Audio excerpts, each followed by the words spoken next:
रानी पोखरी में 59वें दिन आंदोलन तेज। ब्लॉक प्रमुख गौरव सिंह बैठे अनशन पर। काली पट्टी बांधकर किया प्रदर्शन। प्रदर्शनकारियों ने फूंका प्रधानमंत्री मोदी का पुतला। रानी पोखरी में राष्ट्रीय विधि विश्वविद्यालय निर्माण की मांग को लेकर चल रहा आंदोलन तब तेज हुआ जब आंदोलन के 59वें दिन डोईवाला ब्लॉक प्रमुख गौरव सिंह अनशन पर बैठे। जहां एक और देश के प्रधानमंत्री मोदी देहरादून में रोड शो कर Dehradun wild life express way का उद्घाटन कर रहे थे, वहीं डोईवाला के रानी पोखरी में 59वें दिन से आंदोलन पर डटे स्थानीय ग्रामीणों के साथ कांग्रेस नेता प्रधानमंत्री गो बैक के नारों के साथ प्रधानमंत्री का पुतला दहन करते दिखे। प्रदर्शनकारियों का कहना है, ये बेहद दुख है कि विश्वविद्यालय निर्माण के लिए आज आंदोलन करना पड़ रहा। जिस विश्वविद्यालय को 2019 में तत्कालीन मुख्यमंत्री त्रिवेंद्र सिंह रावत ने शिलान्यास किया था, लेकिन अब मौजूदा धामी सरकार इस भूमि को सौंग बांध परियोजना के विस्थापितों को आवंटित कर क्षेत्र की अपेक्षा की है। प्रदर्शनकारियों ने कहा कि जब तक लॉ यूनिवर्सिटी का निर्माण नहीं हो जाता तब तक आंदोलन निरंतर जारी रहेगा और आगे आंदोलन को और तेज किया जाएगा। ऐसी जगह पे हम लोग बैठे हैं जो एयरपोर्ट के इतने नजदीक है, सरकार विधानसभा के इतने नजदीक है, और तो उसके बावजूद जो है, क्योंकि यहाँ के जो दो बार के मुख्यमंत्री माननीय त्रिवेंद्र सिंह रावत जी एक बार रहे, माननीय निशंक जी एक बार रहे, और अभी वर्तमान में सांसद हैं, उनकी कान में भी जू नहीं रेंग रहा है कि धामी जी यहाँ से आपकी लॉ यूनिवर्सिटी किसी दूसरे स्थान पर परिवर्तन करना चाह रहे हैं, ले जाना चाह रहे हैं। तो ये बात आप सोचने वाली बात है। गांव वालों को गुमराह करा जा रहा है, क्षेत्रवासियों को गुमराह करा जा रहा है। रात दिन एक ही बात हो रही है कि जी हम लॉ यूनिवर्सिटी यहीं खोलेंगे, कब खोलेंगे, क्या खोलेंगे, कोई नहीं पता। मोदी जी को भी बोलना चाहूंगा, क्योंकि आज जो है लाइन से बसें लगी पड़ी है। आप देख रहे होंगे कि मोदी जी यहाँ पर आ रहे हैं और वो 18 बार का गुणगान कर रहे हैं कि 18 बार वो यहाँ पर आ चुके हैं, तो 18 बार का गुणगान कर रहे हैं। मोदी जी को बताना चाहिए कि भाई गुणगान करने से क्या होगा।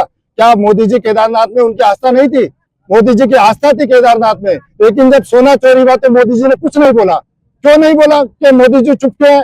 सोना चोरी होने पे क्यों नहीं बोले? सोना कोई हमारा था, वो तो मंदिर का सोना था, उसे बोलना चाहिए था भाई इतनी बड़ी सेल लगी तो कैसे लगी। तो मोदी जी चुप है। अंकिता भंडारी वाली बात आती है तो ये बात करते कि 35% आरक्षण देंगे। 35% आरक्षण देने की बात तुमने कर दी, लेकिन जो अभी आरक्षण के ना होने पे भी जो मातृशक्ति वहां बैठी है आपके सदन में, उनके मुंह पे ताली क्यों लगे? आपकी एक भाषा नेत्री बोलती है कि यहाँ पर महिलाओं की संख्या ज्यादा हो गई है तो इसमें भ्रष्टाचार ज्यादा हो गया, महिलाओं के साथ उत्पीड़न ज्यादा हो गया। तो ये कोई बोलने की बात है? आपसे भ्रष्टाचार रुका नहीं जा रहा है, आपसे महिला अपराध रुका नहीं जा रहा है, मंदिरों में चोरी हो रही है, जनता परेशान है, गैस की कालाबाजारी हो रही है, और आप गुणगान कर रहे हैं कि 18 बार मोदी जी यहाँ पर आ गए। तो 18 बार अगर मोदी जी आ गए तो क्या दे दिया मोदी जी ने?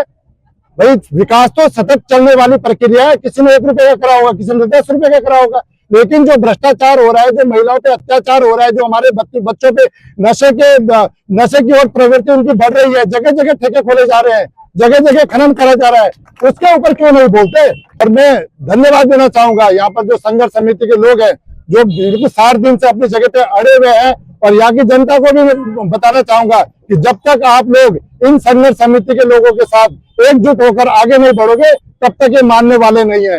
लेकिन ये भी बता दो साथ में कि अगर हम एकजुट हो गए तो ये जरूर यूनिवर्सिटी यही खुलेगी और हम खुआ के रहेंगे। हमने एक कार्मिक अनशन का यहाँ पर प्रदर्शन रखा था, और हमारा मकसद तो ये है कि यहाँ पे लॉ यूनिवर्सिटी की जो घोषणा हुई थी, जहाँ पर शिलान्यास हुआ था, वहाँ पर लॉ यूनिवर्सिटी बनाई जाए।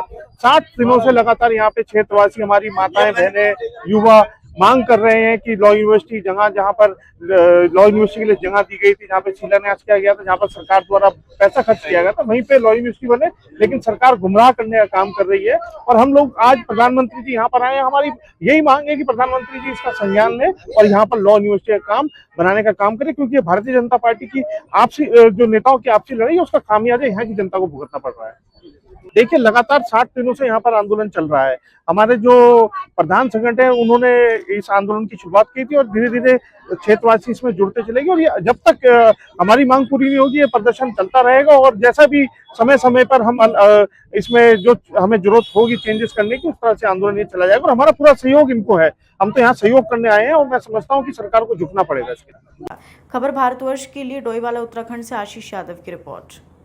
अपने शहर, अपने प्रदेश की ताज़ा खबरों के लिए लाइक करें, शेयर करें, सब्सक्राइब करें, और हाँ, बेल आइकन दबाना ना भूलें, क्योंकि खबर हमारी, फैसला जनतंत्र का।